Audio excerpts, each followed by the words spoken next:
चलिए, good morning all of you. आज के क्लास में हम लोग ब्रीदिंग एंड ऑफ गैसेस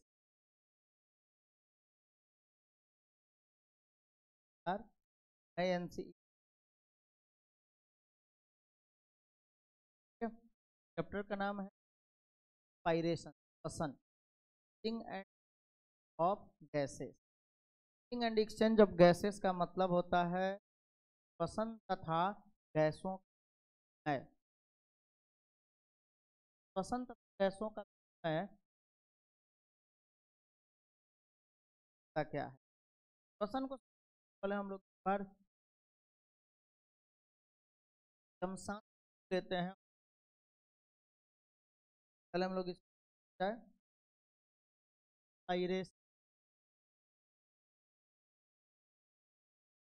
पायरेशन को ही हम लोग सामान्य ब्रीदिंग कहते हैं, सांस लेना। लेकिन ब्रीदिंग में सिर्फ इतना ही शामिल होता है कि आप एयर को जब लेते हैं यानी ऑक्सीजन ले रहे हैं, कार्बन डाइऑक्साइड, ये ब्रीदिंग कहलाता है। लेकिन जब हम लोग ऑक्सीजन को लेते हैं और ऑक्सीजन के द्वारा हमारे शरीर के अंदर सारे कार्य होते हैं, बायोलॉजिकल वर्क जो जैसे कुछ यदि इन जैसे को जाता है तो मदद से, यानी ऑक्सीजन का काम होता है ऑक्सीडेशन करना, किसका? तो न्यूट्रिएंट्स का, पोषक तत्व जैसे अमीनो एसिड का, ग्लूकोज का, और इन सभी को तोड़कर ये क्या करते हैं, क्या प्राप्त देते हैं एनर्जी को। ये हमारा बॉडी जो है एब्जॉर्ब। तो अब यहाँ रिस्पायरेशन शब्द का मतलब होता है जैसे कि sir change of gases O2 और CO2, जैसे ऑक्सीजन लेना और कार्बन डाइऑक्साइड। ऑक्सीजन का इनटेक होता है यानी ऑक्सीजन को हम लोग लेते हैं, एल शब्द इसका जाता है। अच्छा, हम लोग कार्बन डाइऑक्साइड को लेते हैं तो इस एल होता है, यानी कि इसको हम लोग बोल सकते हैं अंतःस्वसन, और इसी को लोग बोलते हैं बाह्य बाह्य। अच्छा देखिए, अंतःश्वसन का मतलब होता है सांस को अंदर की ओर लेना। उसमें हम लोग क्या करते हैं, यानी अंतःश्वसन में क्या लेते हैं, और बाह्य श्वसन यानी हेलेशन, हेल हम लोग एक्सेल किसका करते हैं, डाइऑक्साइड। बस इसके एक्सचेंज के प्रक्रिया को बार बार ऑक्सीजन लेना, कार्बन डाइऑक्साइड का लेना, कार्बन डाइऑक्साइड की प्रक्रिया निरंतर चलते रहती है। अच्छा, जब हम ऑक्सीजन लेते हैं तो क्या होता है सर? जब हम ऑक्सीजन लेते हैं हमारे टिश्यू तक में तब तत्व होते, पोषक तत्व जैसे कौन सर? पोषक तत्व जैसे होता है या एसिड या फिर ग्लूकोज हो गया, ये सब क्या होता है, स्टोर रहता है हमारे शरीर के। अब जैसे ही हम लोग ऑक्सीजन को लेते हैं, ऑक्सीजन का काम होता है सर ऑक्सीडेशन को हिंदी में बोलते हैं ऑक्सीकरण, ऑक्सीडेशन यानी ऑक्सीकरण। देखिए ऑक्सीजन क्या करता है सर, ऑक्सीजन करता है ना कि जैसे ही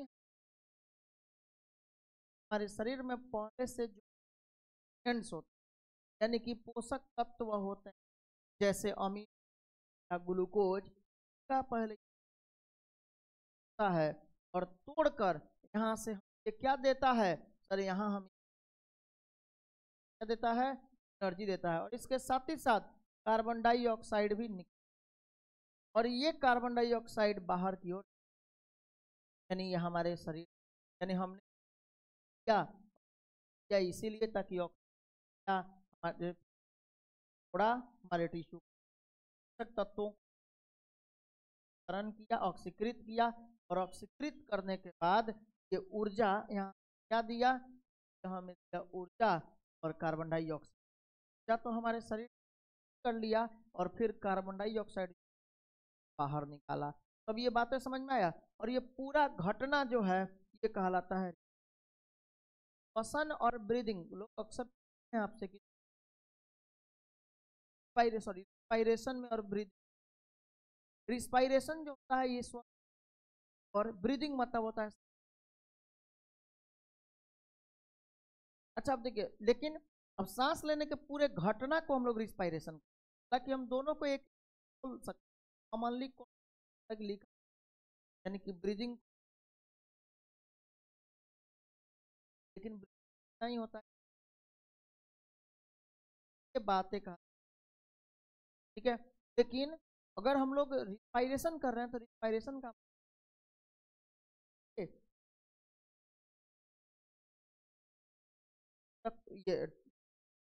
यानी कि और फिर तोड़ने के बाद जब ये क्या हमें मुक्त क्या मिलता है प्रोसेस, ठीक है। अब हम लोग अब इसके भाषा को एक बार लैंग्वेज लैंग्वेज को लैंग्वेज क्या है, तो यानी रिस्पायरेशन क्या होता है, इज द एक्सप्रेशन ऑफ, क्या रिस्पायरेशन क्या है, रिस्पायरेशन रिस्पायरेशन क्या है, तो sir oxidation of oxidation of living से, ऑक्सीडेशन ऑफ न्यूट्रिएंट्स का करण होता है, क्या सर पोषक तत्व का, कहाँ, तो क्या रिलीज होता है, क्या मुक्त होता है, ऊर्जा, एनर्जी मुक्त होता है। क्यों, वो ऊर्जा क्या होगा, तो सर हमारे बायोलॉजिकल वर्क के लिए, समझ में आया।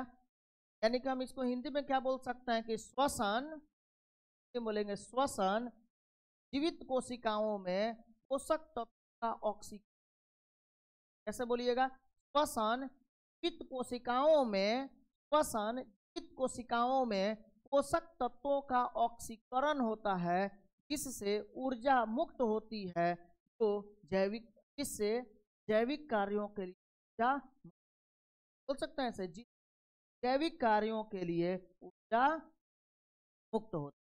अच्छा बोल सकते हैं श्वसन जीवित कोशिकाओं में पोषक तत्वों का ऑक्सीकरण होता है, श्वसन जीवित कोशिकाओं में पोषक तत्वों का ऑक्सीकरण होता है, जिससे ऊर्जा, एनर्जी मुक्त होती, यानी रिलीज होती है।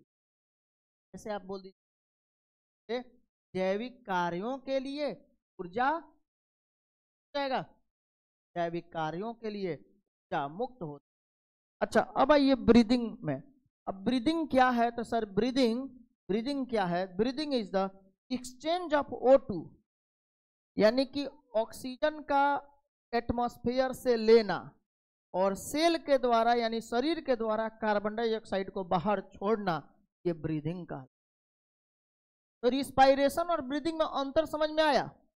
हाँ सर, रिस्पायरेशन में जैसे कि हमने यहाँ टॉपिक आपको जो समझाया, ये बातें जो बताया, ये है सर रिस्पायरेशन। ये क्या है, रिस्पायरेशन। और सर ऊपर वाला ये जो बात आप बताए हैं, ये है ब्रीदिंग। समझ में आया क्या, ये है ब्रीदिंग। देखिए इसमें क्या बताए हैं, ब्रीदिंग में ऑक्सीजन को एटमॉस्फेयर से लिया गया और कार्बन डाइऑक्साइड को शरीर से बाहर छोड़ा गया, और ये प्रक्रिया जो है ब्रीदिंग कहलाता है, यानी कि सांस श्वास। अच्छा ये अब रिस्पायरेशन में हम आप लोग को ये बातें समझ, तो दूसरे वाले का हिंदी क्या लिखिएगा, ब्रीदिंग क्या है, तो breathing is the exchange of O2 from the atmosphere with CO2 produced by the cell, यानी कि वातावरण से ऑक्सीजन के लेने तथा शरीर से कार्बन डाइऑक्साइड के बाहर छोड़ने के विनिमय की प्रक्रिया को या आदान प्रदान की प्रक्रिया को श्वसन कहा जाता है, यानी श्वास लेना का। श्वासन कहीं कहीं लिखा होता है श्वासन, ठीक है, कहीं श्वसन और कहीं श्वासन, मतलब श्वसन किसके लिए, रिस्पायरेशन के लिए, इसके लिए लिखा जाता है श्वासन। श्वासन मतलब सांस।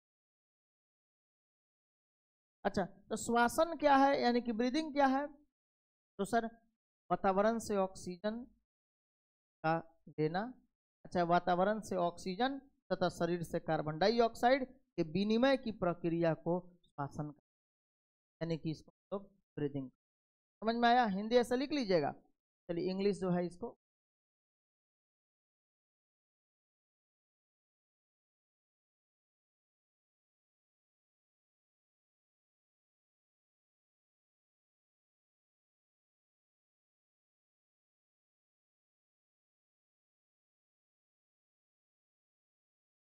चलिए अब आते हैं हम लोग रिस्पायरेटरी ऑर्गन पे।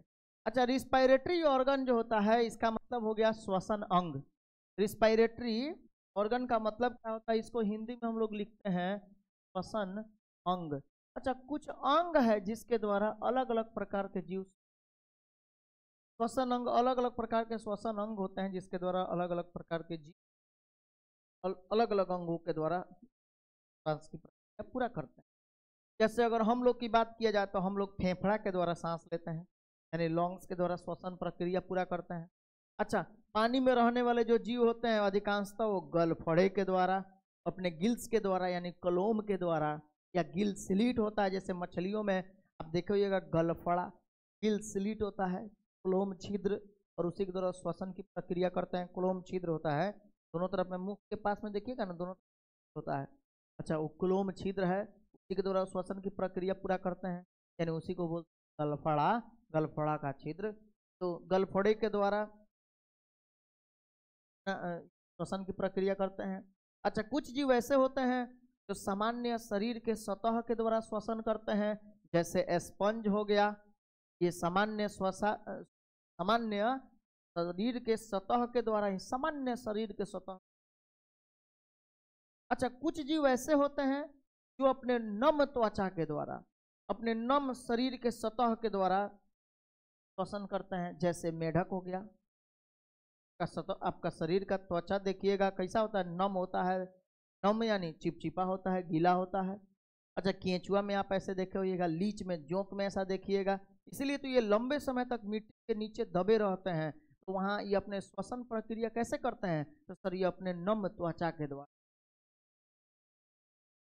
अच्छा, तो इसी तरह से कुछ इंसेक्ट, अगर हम लोग कीटों की बात करें तो ट्रैकियल ट्यूब का उपयोग करते हैं। ट्रैकियल ट्यूब मतलब श्वास नलिका, श्वास नलिका का उपयोग करते हैं और उसी के द्वारा ये अपना श्वसन करते हैं, ट्रैकियल ट्यूब के द्वारा। ठीक है, चलिए अब एक एक करके हम लोग इसको समझेंगे। आपको कैसे लिखना है बता देते हैं। एक तरफ में आप कैसे लिखिएगा, एक तरफ में आपको लिखना है रिस्पायरेटरी ऑर्गन, पायरेटरी ऑर्गन, पायरेटरी ऑर्गन मतलब श्वसन अंग, और दूसरे तरफ में आप क्या लिखिएगा सर, एग्जाम्पल, यानी कि श्वसन अंग का नाम लिखते चलना है और एक तरफ में नाम इसका एग्जाम्पल जो है लिखते, कौन कौन इसमें आएगा उसका नाम लिख ले। यानी श्वसन अंग, श्वसन अंग जिसके द्वारा श्वसन किया जाता है, और एग्जाम्पल यानी कि उदाहरण, कौन से, जैसे मान लीजिए कि पहला नंबर में general body surface, general body surface में किसमें होता है, जनरल बॉडी सरफेस के द्वारा रिस्पायरेशन,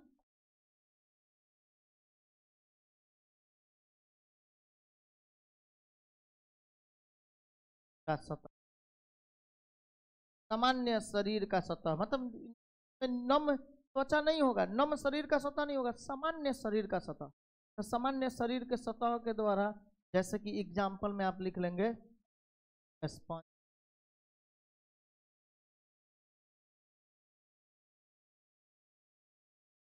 कोलेंटेरेट्स,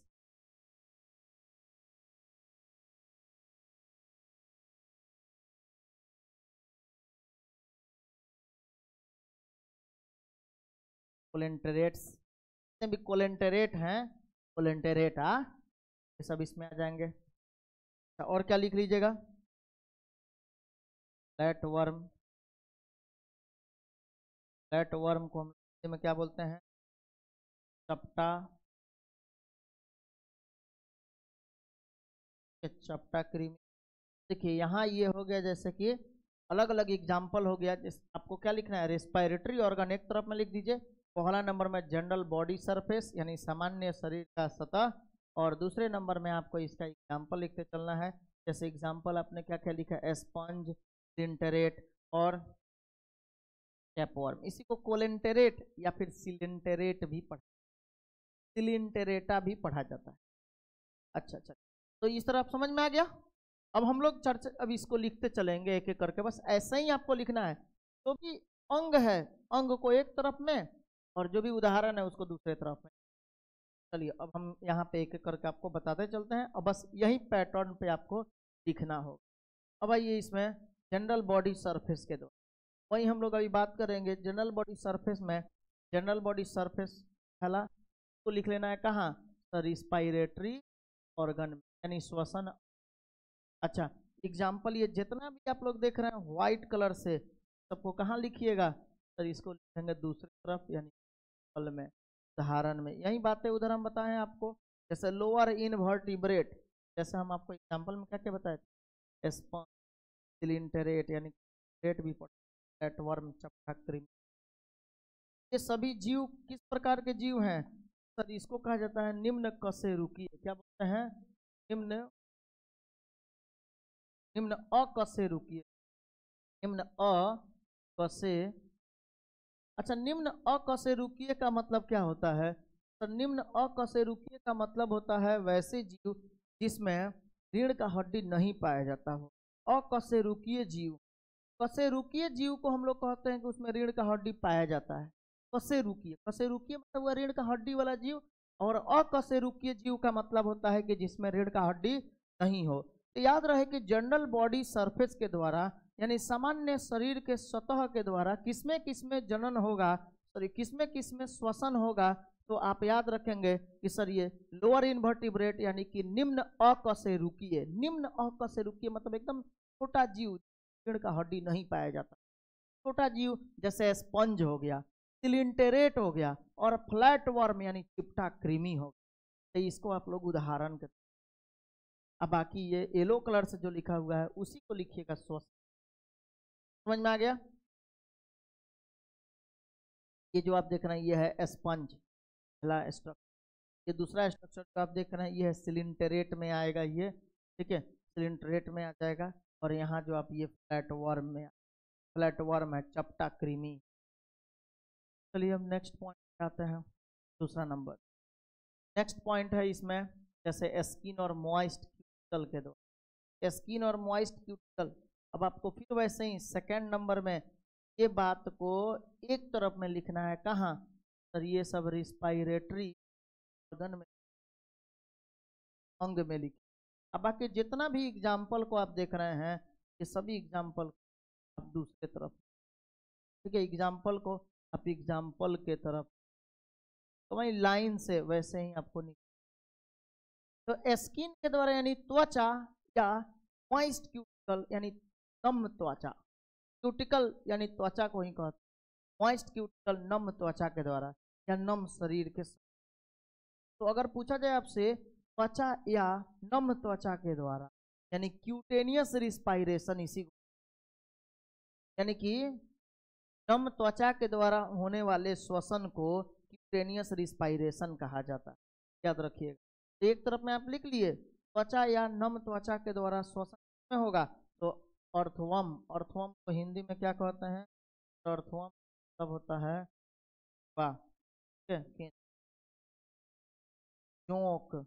और एम्फीबियंस, एम्फीबियन मतलब हो जाएगा उभयचर, और उभयचर लिख करना के ब्रैकेट में लिख लीजिएगा, एम्फीबियन के ब्रैकेट में, जैसे फ्रॉग, मेढक जो है क्या होता है, उभयचर होता है, ठीक है, यानी मेढक इसमें। जैसे कि आप स्ट्रक्चर में देख रहे हैं, पहला एग्जाम्पल यहाँ अर्थवम आपको दिखा, युवा के स्ट्रक्चर को देख के ये पता चल रहा होगा कि सर इसका सतह जो होता है ना वो चिपचिपा होता है, गीला होता है, और जिसका सतह चिपचिपा होगा इन्हीं सतह के द्वारा ये लोग क्या करते हैं, यानी इसमें त्वचा के द्वारा या स्किन के द्वारा या नम त्वचा, आप बोलिएगा इन्हीं नम त्वचा के द्वारा ये श्वसन की प्रक्रिया।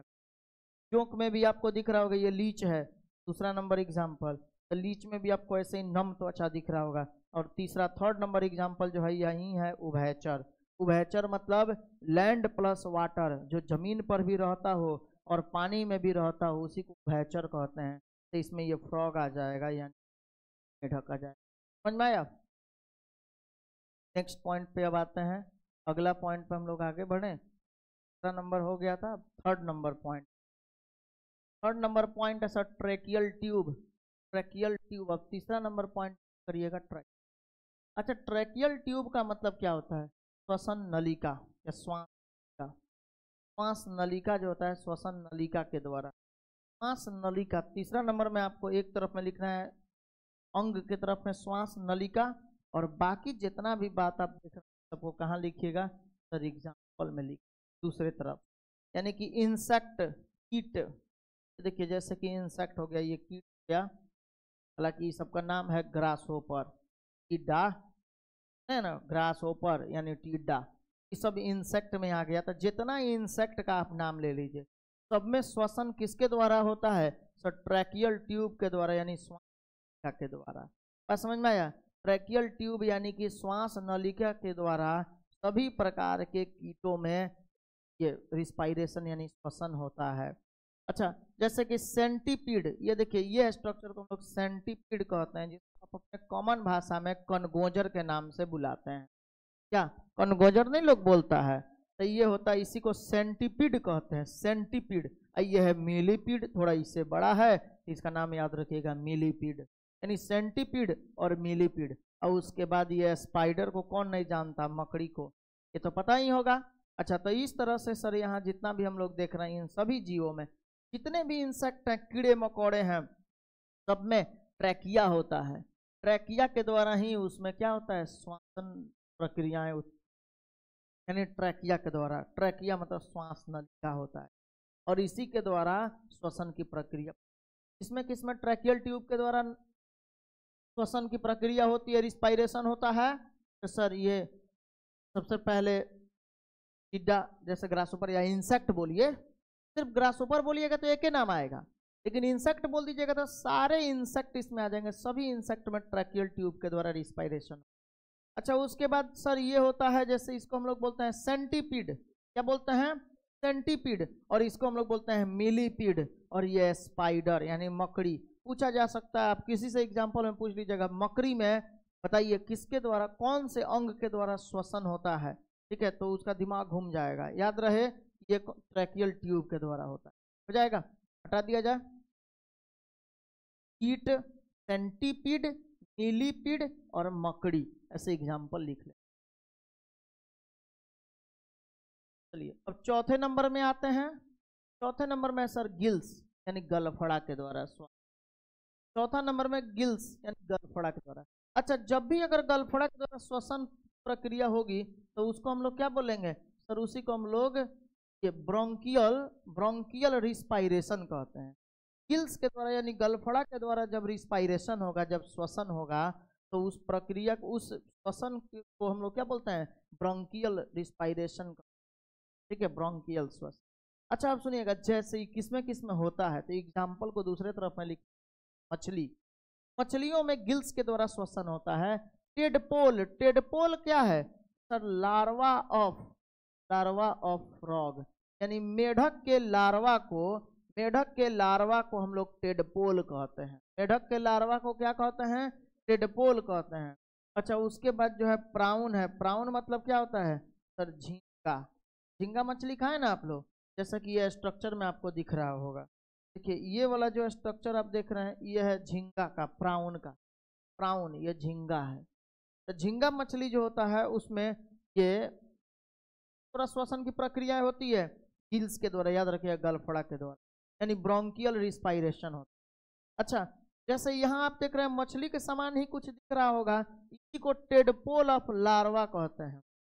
यानी कि सर मेढक का, सॉरी इसी को टेडपोल कहते हैं, यानी लार्वा ऑफ फ्रॉग, यानी मेढक का लार्वा।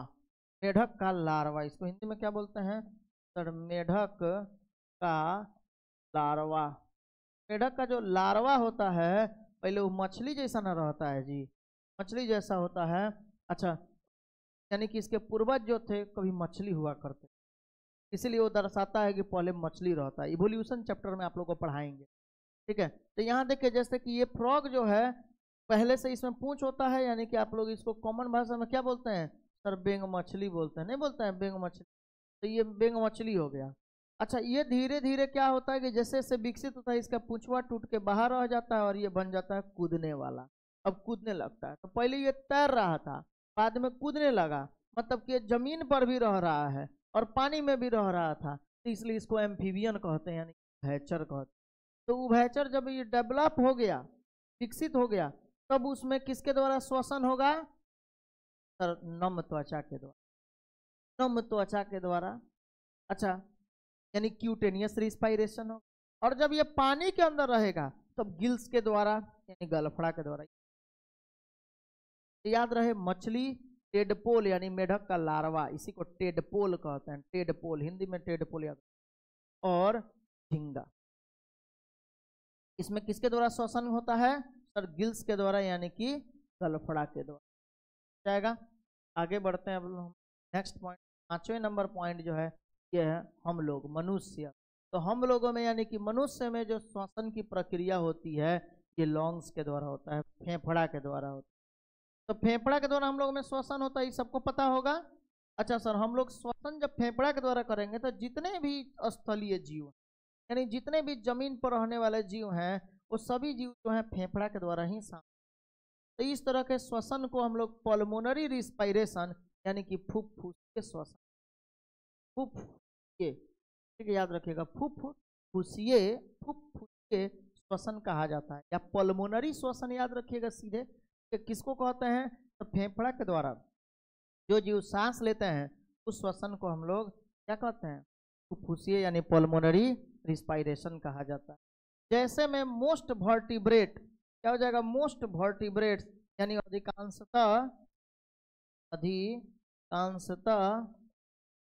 अधिकांशतः कशेरुकीय।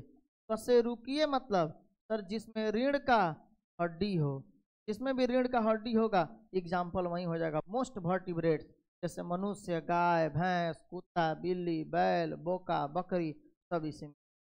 बस समझ में आया? यानी कि आप लोग को याद रखना है, फेफड़ा हम ही लोग में ना होता है जी, इन लोगों में भी फेफड़ा होता है, ठीक है। यानी कि जितने भी स्थलीय जीव हैं, जमीन पर रहने वाले जितने भी हैं स्थलीय जीव, अधिकांशतः स्थलीय जीव, ये लिख दिया गया मोस्ट वर्टिब्रेट्स, यानी अधिकांशतः स्थलीय, यानी कशेरुकीय। कशेरुकीय यानी रीढ़ के हड्डी वाले अधिकांशतः जीव हैं, ये क्या करते हैं? फेफड़े के द्वारा सांस लेते हैं, यानी पल्मोनरी रिस्पायरेशन होता है, ठीक है। अब नेक्स्ट पॉइंट में आते हैं। अब हम लोग ह्यूमन के बारे में समझेंगे, यानी ह्यूमन के रिस्पायरेटरी। ह्यूमन में जो रिस्पायरेटरी सिस्टम होता है वो दो तरह का होता है। ह्यूमन का रिस्पायरेटरी सिस्टम दो तरह का, कौन कौन? सर ह्यूमन का रिस्पायरेटरी सिस्टम होता है, एक तो पहला नंबर में एयर ट्रैक्ट होता है, इसमें दो पूरे हम लोग भाग को देख रहे हैं कि दो भाग से मिल। इस तरह हम आप लोग को डाइजेस्टिव सिस्टम पढ़ाए थे, यानी पाचन तंत्र पढ़ाए थे। तो पाचन तंत्र में आपको क्या क्या बताया गया था कि सर पाचन तंत्र दो चीजों से मिलकर बना है, कौन कौन? तो सर हमारा पूरा डाइजेस्टिव सिस्टम एलिमेंट्री कनाल यानी आहार नाल एंड एसोसिएटेड डाइजेस्टिव ग्लैंड और इसके संबंधित पाचन ग्रंथि पूरा मिलाकर तब बनता है डाइजेस्टिव, ठीक है। एक डाइजेस्टिव सिस्टम हम लोग का कैसे बनेगा?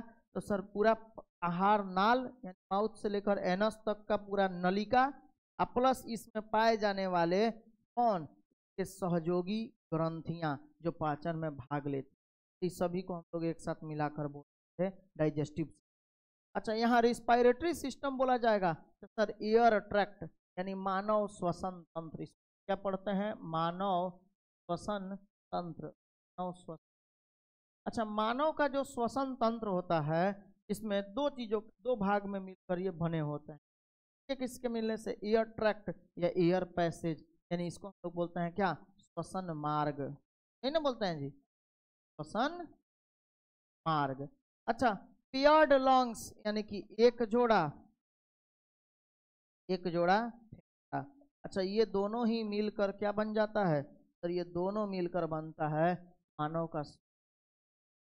अब समझ में आया? यानी मानव श्वसन तंत्र में, मानव श्वसन तंत्र में क्या क्या रहता है? तो एयर ट्रैक्ट यानी कि एयर पैसेज यानी श्वसन मार्ग, और दूसरा क्या रहता है? पेयर्ड लंग्स यानी एक जोड़ा फेफड़ा। क्लियर है? अच्छा, तो इस तरह से बनता है मानव।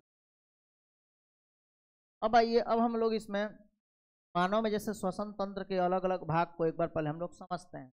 बहुत दिन पहले आपको ये पता था ओरल कैविटी के बारे में, जब आपने चैप्टर 1 पढ़ा था तो वहाँ आपको ओरल कैविटी मिला हो। अच्छा, चैप्टर 1 कहने का मतलब हुआ कि ह्यूमन फिजियोलॉजी का चैप्टर 1, यानी digestive system, digestion and absorption, पाचन और अवशोषण, तो वहाँ पे आपको ये मिला था। अब उसी तरह अब वहाँ पे आपको जिस तरह पूरे पार्ट के बारे में बताया गया, वैसे यहाँ भी पूरा बताया जाएगा। आपका एयर ट्रैक्ट क्या क्या हो, एयर ट्रैक्ट कहाँ से, एयर ट्रैक्ट क्या माउथ से शुरू होता है? नहीं सर, कहाँ से? नाक से शुरू होता है। तो नाक का सबसे बाहरी जो भाग होता है ना, ओठ के जस्ट ऊपर, अपर लिप के ऊपर, यानी ऊपरी ओठ के ऊपर, उसको नॉस्ट्रिल्स कहते हैं। क्या बोलते हैं? नॉस्ट्रिल्स, नॉस्ट्रिल्स कहते हैं। ठीक है, याद रखेंगे, यानी कि नॉस्ट्रिल्स। नॉस्ट्रिल्स हो गया क्या सर? जहां से ये नाक का प्रवेश होता है। तो सबसे बाहरी वाला भाग, बाहरी एक्सटर्नल पार्ट को, नाक के बाहरी भाग को नॉस्ट्रिल्स कह रहे हैं। अच्छा, नॉस्ट्रिल्स में जब आप प्रवेश करिएगा तब सर ये नेजल कैविटी कहलाता है, या नेजल पैसेज इसको, यानी कि नेजल पैसेज या नेजल कैविटी। ठीक है। अच्छा, नेजल कैविटी से होते हुए फिर हमारा एयर कहाँ पहुंचता है सर? ये फेरिंग्स में पहुंच, और आपको तो पता है फेरिंग्स के पास में आने के बाद यहाँ से ये दो भागों में बंट जाता है, मतलब कि यहाँ यहीं से विभाजन होता है, दो भागों में बंटता है। क्यों? क्योंकि sir pharynx is the common passage for food plus air, यानी यहाँ पे भोजन और एयर दोनों एक के साथ आता है।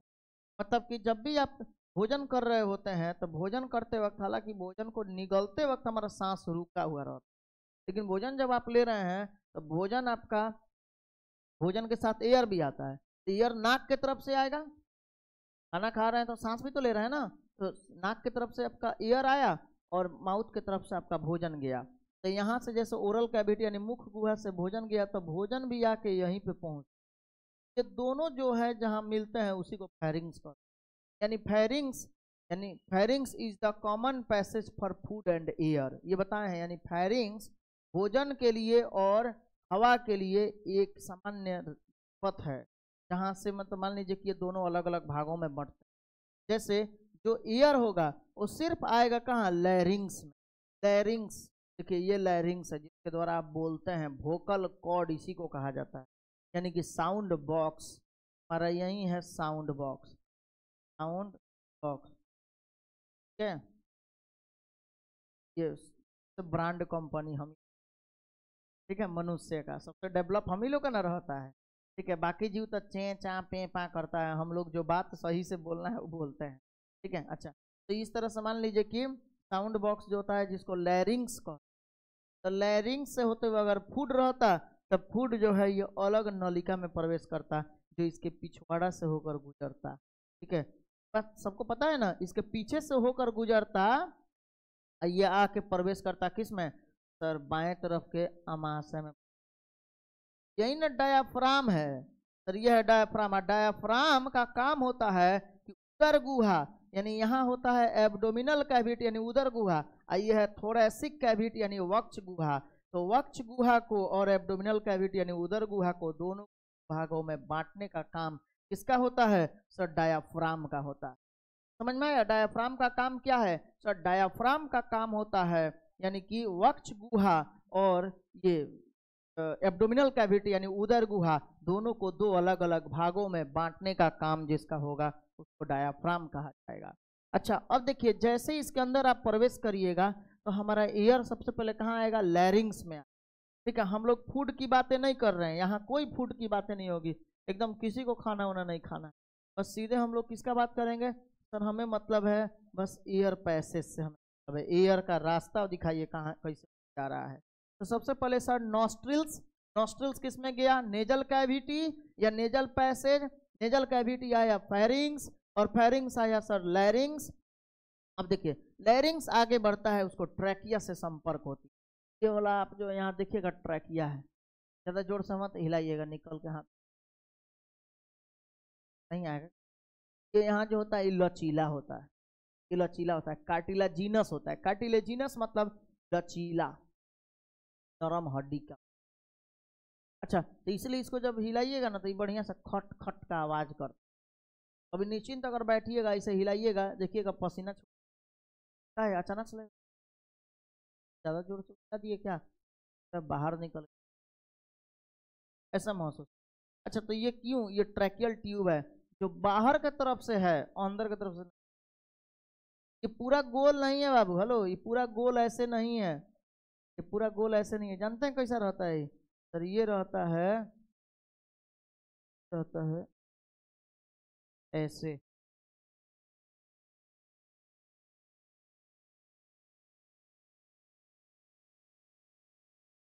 ये हो गया सिर्फ ऐसे, समझ में आया। बाहर से आपको दिख रहा है कि ये नलिका है, लेकिन अंदर से क्या होता है, इसी में ना सटा हुआ जाता है, इसी में सटा हुआ रहता है, एडजस्ट हो गया रहता है। सोफेगस, सोफेगस फूड पाइप, इसी से सटा हुआ अंदर। अच्छा तो ये हो गया इस तरह से। ये कंप्लीट क्वेश्चन में पूछा जाएगा कि ट्रैकिया जो होता है क्या ये कंप्लीट रिंग है, नहीं, इनकम्प्लीट रिंग होता है, अपूर्ण रिंग हो गया। अच्छा आप सुनिए, अब यहाँ हम लोग देख रहे हैं, अब ट्रैकिया, लैरिंग से हम लोग किस में आए, लैरिंग साउंड बॉक्स है, इसके द्वारा हमारा साउंड निकलता है, अभी बोल भी रहे होंगे तो कांप रहा होगा, देखिए वाइब्रेट कर रहा होगा। तो ये हो गया, उसके जस्ट नीचे होता है ट्रैकिया। ट्रैकिया का प्रवेश, अब ट्रैकिया आगे की ओर जब बढ़ता है तो ये आता है, अलग अलग भागों में बंट जाएगा, जैसे प्राइमरी ब्रोंकाई में बटेगा। ठीक है, देखिए दोनों तरफ में प्राइमरी ब्रोंकाई, दो भागों में बढ़ जाएगा, क्योंकि फेफड़ा हम लोग का दो है, दोनों भागों में ये जाकर ट्रैकिया आगे बढ़ता है तो प्राइमरी ब्रोंकाई, प्राइमरी ब्रोंकाई दोनों, प्राइमरी ब्रोंकाई, और जब अंदर की ओर प्रवेश करेगा तो ये प्राइमरी ब्रोंकाई सेकेंडरी ब्रोंकाई में कन्वर्ट, सेकेंडरी ब्रोंकाई जो है ये टर्सरी ब्रोंकाई में, यानी कि टर्मिनल सबसे अंत वाला भाग में टर्सरी ब्रोंकाई में कन्वर्ट हो। ठीक है, और तब ये लास्ट में जाने के बाद किसमें प्रवेश, ये प्रवेश जब यहाँ फेफड़ा में कर जाएगा तब यहाँ से अब बटना है, तरह से ये क्या होगा, अलग अलग ऐसे बन। अच्छा तो ये हो गया, जैसे कि इसको हम लोग बोलते हैं, यानी प्राइमरी ब्रोंकाई ये शुरुआत वाला है, ये ट्रैकिया जिसमें आएगा, ट्रैकिया जिसके अंदर प्रवेश करेगा वो होता है ब्रोंकाई। ब्रोंकाई अब यहाँ से दो भागों में बंट गया, प्राइमरी ब्रोंकाई, दोनों तरफ प्राइमरी ब्रोंकाई, फिर आगे जाके सेकेंडरी ब्रोंकाई, फिर टर्सरी ब्रोंकाई, फिर टर्मिनल ब्रोंकाई, टर्मिनल ब्रोंकाइल। ठीक है, और उसके बाद जो है टर्मिनल ब्रोंकाई लास्ट में आ जाता है, और तब वहां से ये एल्ब्यूलाई यानी में, एल्ब्यूलाई जो है ये अंदर की ओर होता है, कूपिका।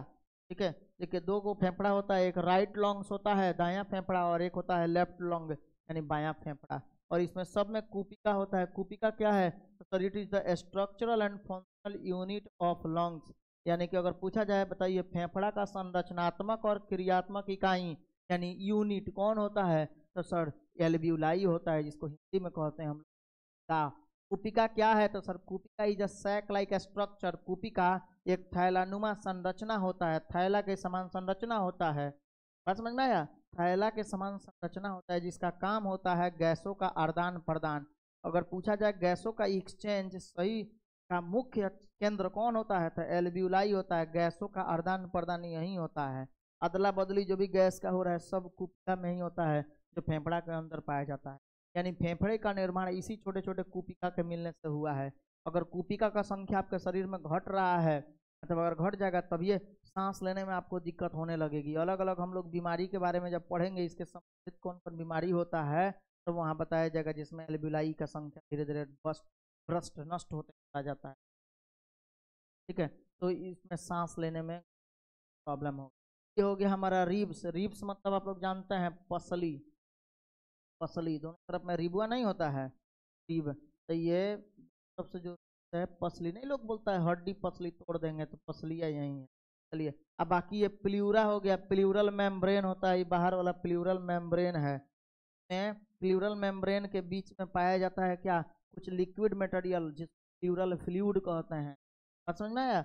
प्ल्यूरा मेम्ब्रेन बाहर में ये द्विस्तरीय होता है, दो स्तर से घिरा हुआ है, और दोनों के बीच में पाया जाता है क्या, सर प्ल्यूरल फ्लूइड। और जो द्रव्य होता है ना, जो लिक्विड मटेरियल होता है, उसका काम होता है भाई है रिब्सवा जो है, या रिब्स पर फेफड़ा का घर्षण न हो, इससे बचा, नहीं तो घिसते घिसते रोज